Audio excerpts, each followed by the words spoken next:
Halo teman-teman, Kami dari kelompok F&B Marketing. Pada video kali ini kami akan menjelaskan tentang review jurnal, e-book, serta study case tentang F&B Marketing. Saya Amandita dari NIM 025. Saya Sonia Gabriela Karatimirja dari NIM 10. Saya Hana Kristiani dari NIM 013. Saya Bella Muna dari NIM 3. Saya Siva Bella Sofiansna dari NIM 5. Saya Deswita dari NIM 18. Selamat menyaksikan. Halo teman-teman, di sini saya Amandita. Pada video kali ini kami akan membahas tentang hasil review dari e-book yang kami baca, yakni The Food Industry Wars yang ditulis oleh Ronald yang berisi dari 10 chapter. Di mana dari 10 chapter ini kelompok kami akan membahas tentang food and beverage marketing yang lebih terperinci khususnya pada makanan dan minuman. Nah, untuk chapter yang pertama, kami akan membahas tentang marketing food and beverage, di mana marketing F&B ini terpaut dalam 4 pilar penting. Yang pertama adalah fokus pada pasar, yang kedua orientasi pada pelanggan, yang ketiga promotion produk, dan yang keempat adalah profitabilitas. Untuk contohnya, kami mengambil langsung contoh dari e-book ini sendiri. Sebagai contoh, kami mengambil Lion Food, di mana Lion Food merupakan salah satu swalayan favorit di Amerika Serikat yang sudah berkembang sejak tahun 1950-an. Lion Food ini menjadi sebuah swalayan favorit karena mereka sudah menerapkan prinsip one stop shopping, di mana kebutuhan semua masyarakat sudah ada dan include di dalam satu swalayan itu sendiri. Untuk contohnya yang lebih dekat dengan kita, di Indonesia terdapat one stop shopping lain seperti Carrefour, Giant, Indofood, dan lain-lain. Untuk selanjutnya, kami akan membahas tentang fast food. Fast food atau makanan cepat saji sudah terdengar familiar di telinga kita semua, di mana fast food ini sudah ada sejak abad ke-21. Mereka sudah berkembang sejak abad ke-21 dan menjadi sebuah makanan cepat saji favorit di dunia ini sendiri.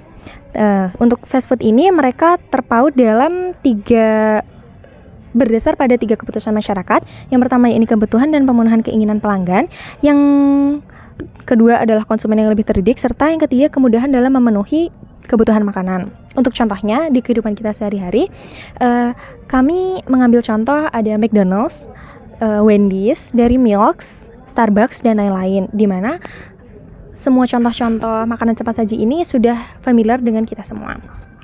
Selanjutnya adalah es krim. Nah, es krim ini merupakan salah satu industri yang cukup spesifik, di mana mereka membagi jenis perusahaan menjadi 3. Yang pertama adalah istilah nasional, yang kedua regional, dan yang ketiga adalah pribadi. Untuk istilah nasional, mereka mengacu pada produk-produk yang memiliki distribusi di seluruh negeri. Untuk regional sendiri, umumnya digunakan untuk menggambarkan perusahaan yang memasarkan produk mereka di wilayah geografis. Dan yang ketiga, mereka memiliki label pribadi, yakni mengacu pada merek yang dibuat oleh produsen untuk distributor seperti ANP dan CFB. Untuk contohnya dalam kehidupan sehari-hari kita, di mana kita sudah familiar dengan produk-produk es krim di regional atau di nasional, mereka mengambil contoh Sorcelli, Campina, dan Walls. Untuk selanjutnya, di chapter 4 kami mengambil kesimpulan dari sub industri ini. Terdapat 3 hal pokok yang mempengaruhi penjualan dan persebaran industri sub. Yang pertama yakni populasi penuaan, yang kedua komposisi etnik, dan yang ketiga adalah struktur keluarga yang berubah. Untuk populasi penuaan sendiri lebih menjurus kepada minat akan kebutuhan kandungan sub pada kesehatan faktor usia, dan yang kedua adalah komposisi etnik, di mana mereka tertaut pada letak geografis dan demografis dari sebuah kelompok, serta yang ketiga yakni struktur keluarga yang berubah mencakup kelahiran serta pembunuhan populasi dari sebuah keluarga. Untuk contohnya pada tahun 1993 Camwell atau penemu dari strategi marketing di sub industri ini sendiri, mereka meningkatkan konsumsi sub dalam beberapa bulan. Penjualannya lebih tinggi di musim dingin dan anjlok pada musim atau cuaca yang lebih panas. Nah, untuk di kehidupan kita sehari-hari mungkin sub industri ini kurang familiar karena sub industri biasanya berfokus pada sebuah negara yang memiliki musim dingin.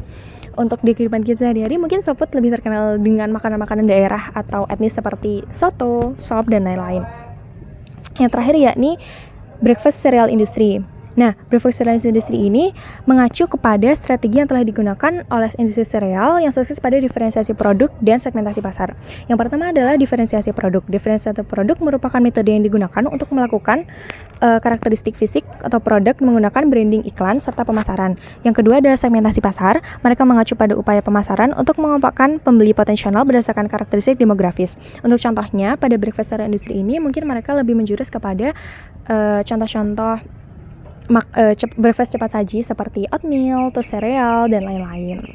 Oke, selanjutnya saya Deswita dari NIM 018 akan menjelaskan e-book dari chapter 6 sampai chapter 10. Nah, di chapter 6 ini ada baby food atau jenis makanan untuk bayi, dan strategi marketing yang paling baik digunakan adalah advertising untuk meningkatkan merek dan juga loyalitas dari pelanggan. Karena seperti yang kita tahu ya teman-teman, baby food ini makanan yang diperuntukkan untuk bayi atau anak-anak gitu. Jadi orang tua ini memerlukan kepercayaan nih dari suatu merek agar produk yang dipilih ini memang benar-benar aman untuk anaknya.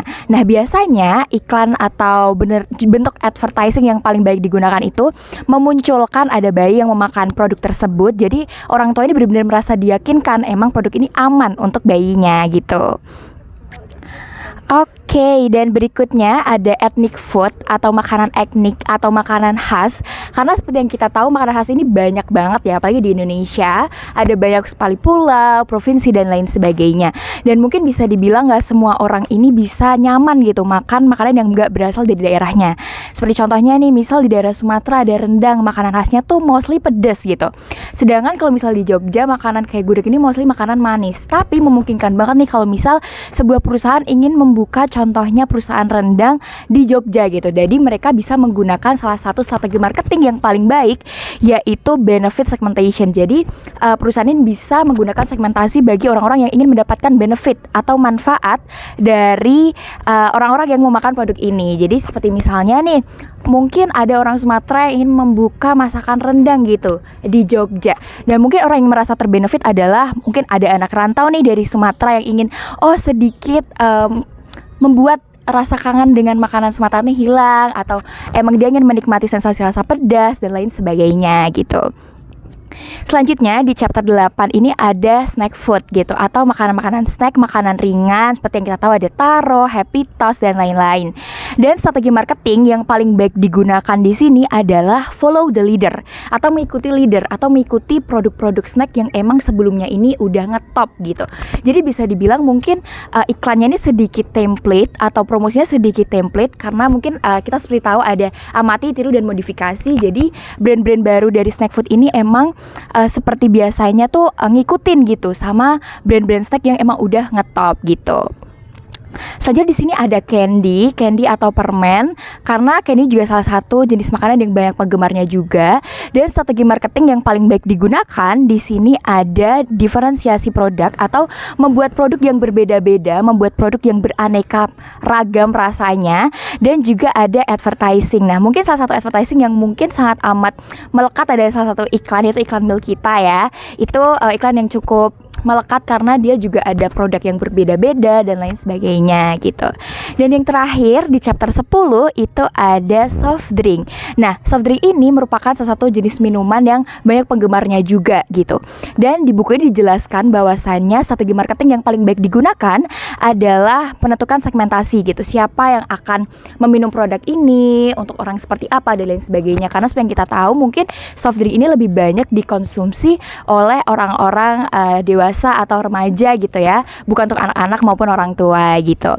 Dan selanjutnya juga ada diferensiasi produk gitu. Mungkin salah satu contohnya ada Sprite gitu. Nah, Sprite ini sendiri dia punya banyak produk nih, ada yang less sugar, ada yang lemon, dan lain sebagainya gitu. Jadi itu tadi 10 ringkasan dari ebook ini. Halo, kembali lagi saya akan melanjutkan menjelaskan tentang analisis jurnal mengenai strategi pemasaran produk Indomie dalam memasuki pemasaran internasional.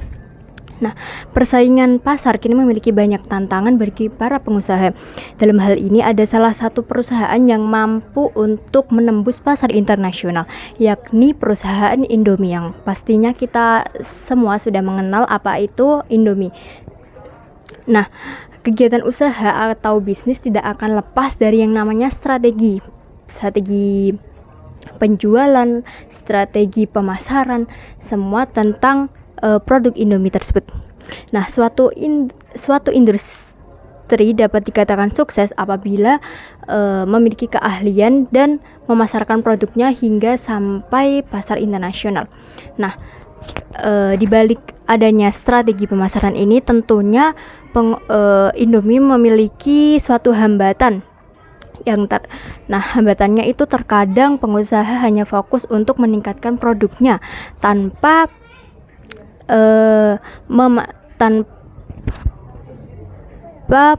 meningkatkan kualitas produknya tanpa dibarengi dengan strategi memasarkan produknya. Nah, selanjutnya ada strategi marketing yang dibuat oleh produk Indomie sendiri di dalam jurnal ini, yakni ada 3 strategi, yakni pertama akseptabilitas, kedua ketersediaan, dan ketiga keterjangkauan. Apa sih yang dimaksud dengan akseptabilitas? Akseptabilitas ini dapat rasa yang dapat diterima di wilayah tersebut. Nah, misalkan di Indonesia, Indomie sendiri telah menyediakan berbagai rasa yang cocok dengan lidah Indonesia. Misalnya Indomie rendang yang khas Indonesia banget, Indomie soto, Indomie dan lainnya. Nah, dari strategi tersebut pastinya masyarakat Indonesia akan lebih cocok dengan produk tersebut. Nah, yang selanjutnya ada ketersediaan. Ketersediaan Indomie yakni mudah ditemukan di berbagai toko-toko di Indonesia. Dan yang ketiga yakni keterjangkauan. Nah, Indomie ini sangat mudah dijangkau di berbagai manapun. Dan tentu harganya sangat terjangkau. Mulai dari Rp3.000 sampai ada yang Rp5.000, ada yang dia memiliki paket-paket usaha ya. Selanjutnya ada kesimpulannya, yakni produk Indomie ini tidak hanya fokus terhadap peningkatan produknya, tetapi fokus kepada strategi pemasaran produk tersebut. Nah, produk Indomie sendiri sudah tersebar dalam lebih dari 70 di negara di dunia. Dan produk Indomie ini sudah berhasil untuk memasarkan produknya ke dalam pasar internasional. Terima kasih. Oke teman-teman, di sini saya Hana Kristiani akan menjelaskan mengenai review jurnal dengan judul Implementasi Strategi Pengembangan Bisnis Kopi Kenangan Melalui Inovasi Produk dengan studi kasus pada Kopi Kenangan Hanya Untukmu. Nah, seperti yang kita ketahui, Kopi Kenangan adalah salah satu brand yang cukup terkenal dan populer di Indonesia. Produk Kopi Kenangan tersebut memanfaatkan strategi bauran 4P, yaitu produk, place, price, dan juga promosi, serta menetapkan strategi SWOT untuk menarik minat dari pelanggan untuk dapat meningkatkan penjualan dan juga pembelian dari produk Kopi Kenangan tersebut. Nah, kita masuk ke yang pertama, yaitu strategi bauran 4P. Yang pertama, produk. Kopi Kenangan adalah salah satu kopi yang hanya memiliki produk pada awalnya di outlet sendiri. Tetapi seiring berjalannya waktu, Kopi Kenangan melakukan inovasi produk dengan mengeluarkan produk kopi instan yang diberi nama Kopi Kenangan Hanya Untukmu. Yang selanjutnya adalah price. Pada awalnya, Kopi Kenangan yang diperjualbelikan di outlet dijual dengan kisaran harga Rp15.000 hingga Rp40.000 per satu cup kopinya. Cukup mahal bukan? Tetapi dengan munculnya produk Kopi Kenangan instan yang memiliki kisaran harga di Rp9.000 hingga Rp10.000 dapat menarik minat para pembeli untuk lebih lagi membeli produk Kopi Kenangan. Yang selanjutnya adalah place. Pada awalnya, Kopi Kenangan hanya bisa dinikmati dan didapatkan di outlet-outlet tertentu yang terdapat di pusat kota, pusat perbelanjaan, dan tempat-tempat besar lainnya. Tetapi, dengan adanya produk Kopi Kenangan Hanya Untukmu, masyarakat dapat dengan lebih mudah mendapatkan produk tersebut. Contohnya melalui e-commerce seperti Tokopedia, Shopee, Lazada, dan lain sebagainya. Serta, produk Kopi Kenangan juga terdapat di beberapa minimarket di Indonesia, seperti Indomaret dan toko-toko kelontong kecil lainnya. Yang selanjutnya adalah promosi. Pada awalnya, produk kopi kenangan hanya memiliki satu akun Instagram, yaitu akun Instagram Kopi Kenangan Indonesia. Tetapi dengan munculnya produk kopi kenangan hanya untukmu, produk kopi kenangan membuat satu akun Instagram khusus untuk mempromosikan produk kopi kenangan instan tersebut. Produk tersebut dipromosikan dengan bekerja sama dengan beberapa artis-artis ternama di Indonesia. Yang selanjutnya adalah SWOT, yang dimana kita akan membahas mengenai kekuatan, kelemahan, peluang, serta hambatan yang dimiliki dari produk kopi kenangan hanya untukmu ini. Yang pertama yaitu kekuatan. Produk kopi kenangan adalah salah satu produk yang sudah mempunyai citra baik dan cita rasa yang cukup dikenal oleh masyarakat Indonesia. Cita rasa tersebut dapat menjadi kekuatan dari kopi kenangan untuk tetap berada di hati masyarakat Indonesia. Yang selanjutnya adalah kelemahan. Kelemahan yang paling besar yang dimiliki dari kopi kenangan adalah kurangnya inovasi pada produk-produk yang diluncurkan di masyarakat. Hal tersebut bisa membuat kurangnya ketertarikan masyarakat terhadap produk-produk dari kopi kenangan. Seiring berjalannya waktu, seperti yang kita ketahui, semakin banyak brand kopi yang bermunculan di Indonesia dengan varian rasa yang baru dan berbagai variasi yang dimiliki dari setiap brand tertentu. Oleh sebab itu, kopi kenangan dapat tertinggal dan dapat dilupakan oleh masyarakat. Yang selanjutnya adalah peluang. Peluang yang dimanfaatkan oleh kopi kenangan adalah dengan meluncurkan produk kopi instan, yaitu kopi kenangan hanya untukmu, untuk dapat bersaing di pusat pasar yang ada di Indonesia. Kopi kenangan instan dapat menjadi salah satu hal yang paling besar yang dilakukan oleh kopi kenangan untuk tetap menarik hati dan minat para pembeli. Yang selanjutnya adalah hambatan. Hambatan yang bisa terjadi seiring dengan berjalannya waktu adalah kurangnya pasokan dari bahan baku. Seperti yang kita ketahui juga, banyaknya produk-produk baru yang bermunculan dengan brand-brand baru juga dapat menjadi saingan dan hambatan yang paling besar. Untuk menciptakan cita rasa yang baik, maka produk kopi kenangan harus mengusahakan produk-produk bahan baku yang berkualitas. Tetapi dengan kurangnya pasokan bahan baku, maka akan dapat menciptakan produk kopi kenangan yang kurang baik di mata masyarakat.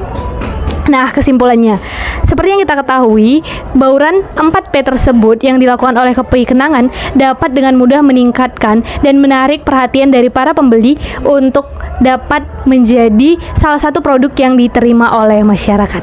Oke, halo teman-teman, perkenalkan aku Atta dari NIM 3. Di sini aku menjelasin tentang study case pertama dari F&B ini. Nah, untuk yang pertama itu aku mengangkat dari es krim Walls. Es krim Walls ini merupakan salah satu produk F&B yang termasuk dalam es krim industri. Es krim Walls sendiri termasuk ke dalam 4 besar top brand produk es krim di tahun 2018 hingga 2019, dan mulai muncul pesaingnya seperti Ice dan Diamond dengan promosi yang gencar.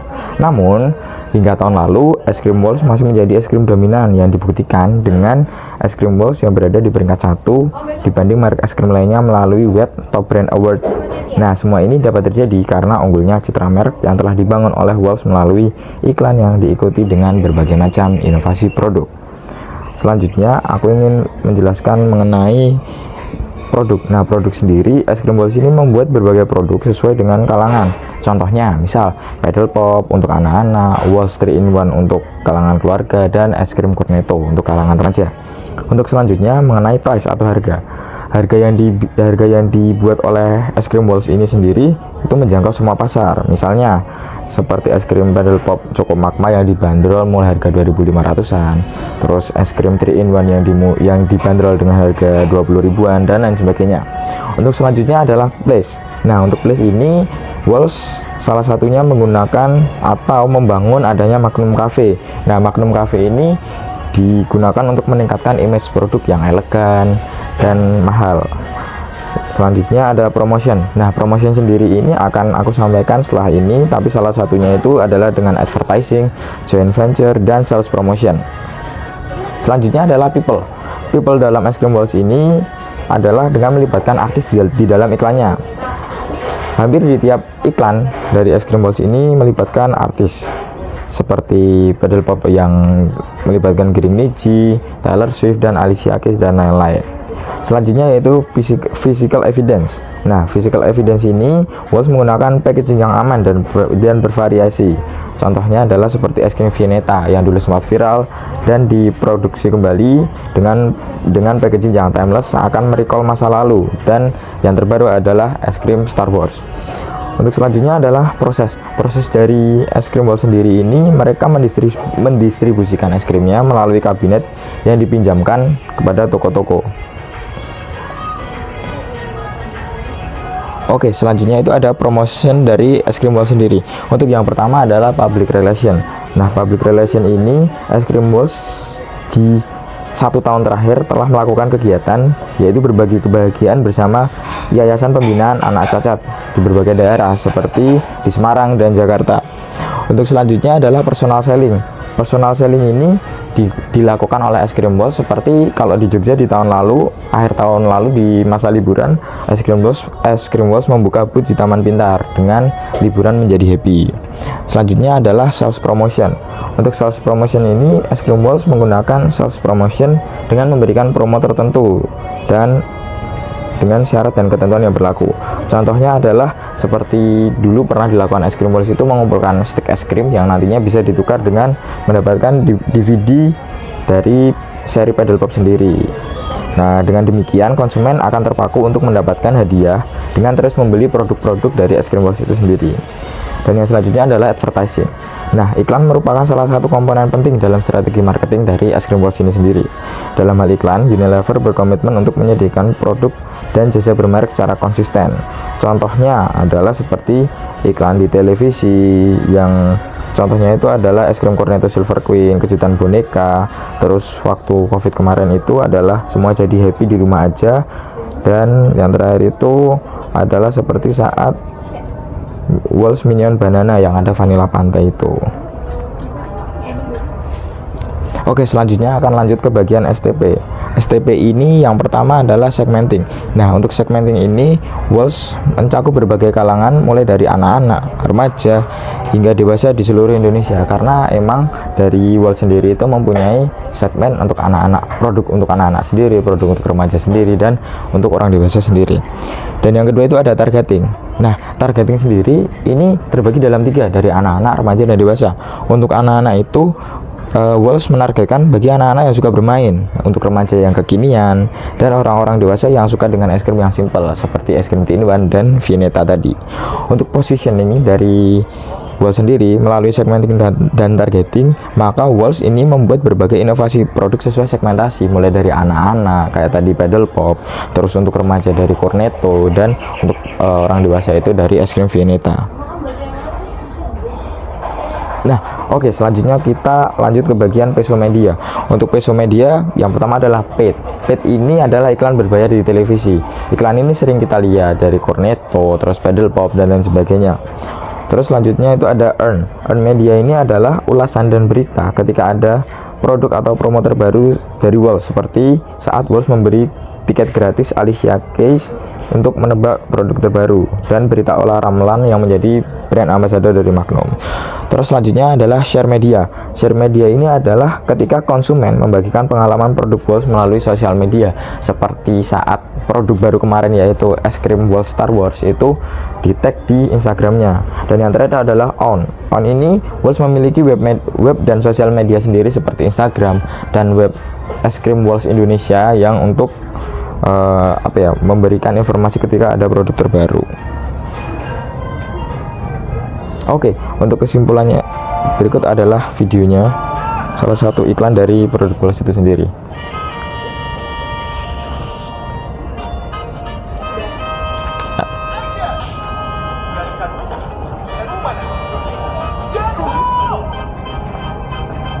Sekali coba, susah lupa.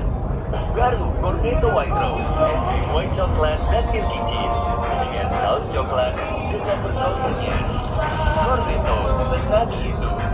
Nah, itu tadi contoh dari iklan yang digunakan oleh Walls. Kesimpulannya adalah es krim Walls yang berada di bawah PT Unilever Indonesia itu memiliki prinsip untuk membangun keunggulannya melalui kebutuhan pasar dan membangun citra merek. Nah, implementasi ini adalah dengan menerapkan 3 strategi dominan, yaitu membangun citra merek, inovasi produk, dan iklan. Hal ini tentu sangat berkaitan karena Walls memiliki berbagai macam varian produk seperti tadi yang aku udah bilang, dari pedal pop, cornetto, magnum, viennetta, dan lain sebagainya.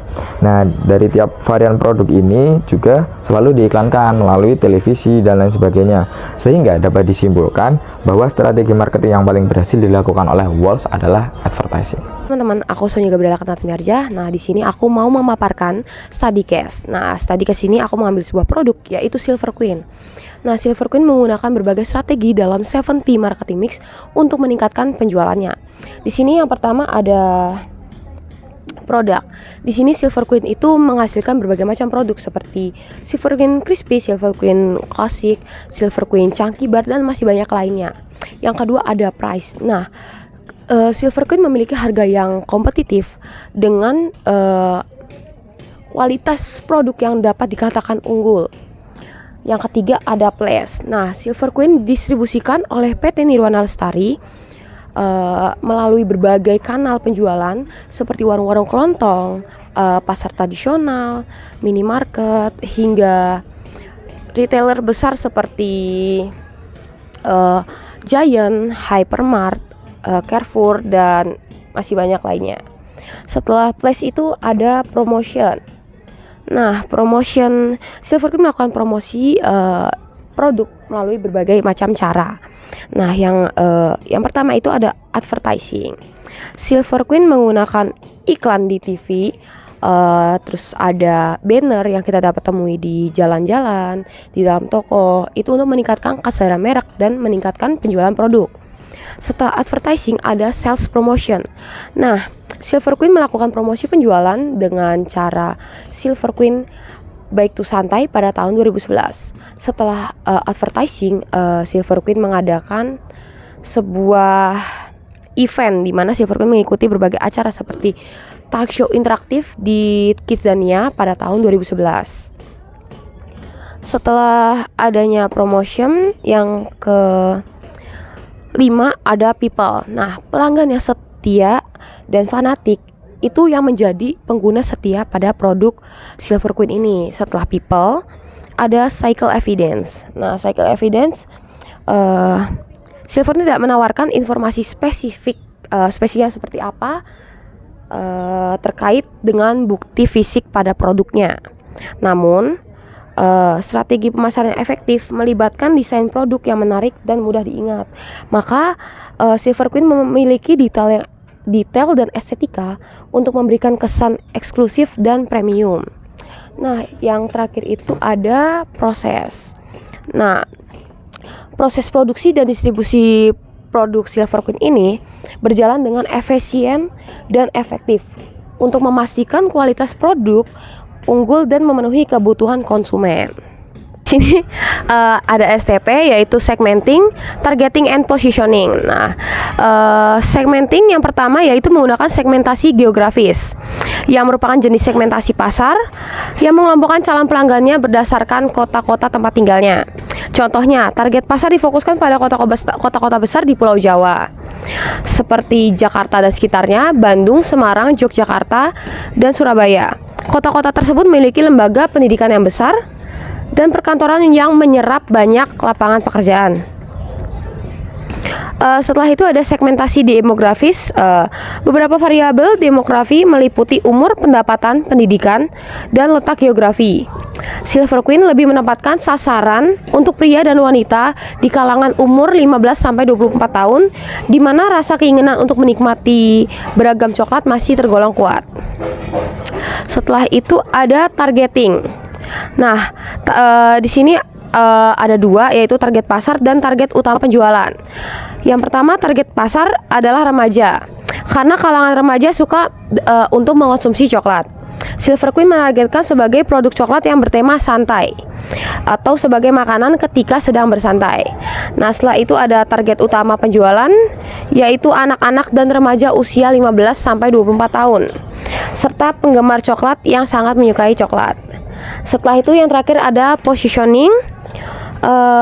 Positioning pemilihan lokasi Silver Queen sendiri adalah dengan alasan karena di Indonesia merupakan penghasil kakao terbaik, di mana kakao yang dihasilkan lebih banyak mengandung coklat, sedangkan di luar negeri kakao yang dihasilkan lebih banyak minyaknya dibanding dengan coklatnya. Oke teman-teman, aku Deswita dari NIM 018 akan melanjutkan presentasi terkait dengan study case Silver Queen mengenai peso media gitu. Yang pertama, ini ada paid media atau media berbayar, dan biasanya ini akan ada iklan yang diupload di televisi, YouTube maupun baliho-baliho gitu. Mungkin ini ada salah satu contoh dari iklan Silver Queen. Karena momen bersamanya itu berharga. Yuk tunjukin bareng Silver Queen kalau mau pilih mereka dengan hati. Oke, nah di sini Silver Queen ini tuh ada iklan yang menggunakan daya tarik emosional gitu. Ada storyline tentang ibu dan lain sebagainya. Dan ini termasuk salah satu strategi marketing yang paling berhasil dari Silver Queen karena menggunakan advertising atau periklanan. Oke, selanjutnya ada earn media atau sesuatu yang didapat nih sama Silver Queen gitu. Nah, karena Silver Queen ini termasuk pada salah satu brand yang udah cukup terkenal dan dikenal juga sama banyak orang, jadi banyak juga artikel-artikel yang menuliskan berita tentang Silver Queen. Salah satunya di web ini menceritakan tentang sejarah Silver Queen, dan apabila ada produk-produk Silver Queen yang baru pasti juga biasanya ini ditulis oleh website-website tertentu. Oke, selanjutnya ini ada share media. Tapi aku baru berani cobainnya sekarang karena aku takut nggak cocok di. Nah, share media ini merupakan review atau apa nih yang dirasain sama customer setelah merasakan produk Silver Queen ini. Nah, di sini contohnya tadi ada video TikTok yang dibuat oleh salah satu konsumen dari Silver Queen yang nge-review gitu. Gimana sih rasa dari produk Silver Queen yang ini gitu. Oke, dan yang terakhir itu ada own media atau kepemilikan media. Jadi di sini Silver Queen sebagai salah satu brand udah besar pastinya punya media-media tertentu nih untuk entah promosi atau mengabarkan atau memasak sesuatu terkait produk Silver Queen ini sendiri. Dan di sini contohnya ada akun Instagram Silver Queen yang udah centang biru juga. Terus pastinya Silver Queen juga punya website tertentu, website officialnya gitu ya, untuk mengiklankan atau mempromosikan produknya. Nah, dan terakhir adalah kesimpulan. Jadi Silver Queen ini yang pertama sebagai strategi marketingnya adalah meningkatkan kualitas produknya gitu, dari kemasan, dari cita rasa, dari varian-variannya dan lain sebagainya. Nah, selain meningkatkan penjualan atau memaksimalkan strategi marketing dari produk, Silver Queen ini juga menggunakan strategi marketing advertising nih atau iklan yang udah aku jelasin tadi di peso media atau paid media yang paling berhasil memasarkan produk dari Silver Queen. Oke teman-teman, jadi sekian dari pemaparan kami mengenai F&B marketing. Terima kasih.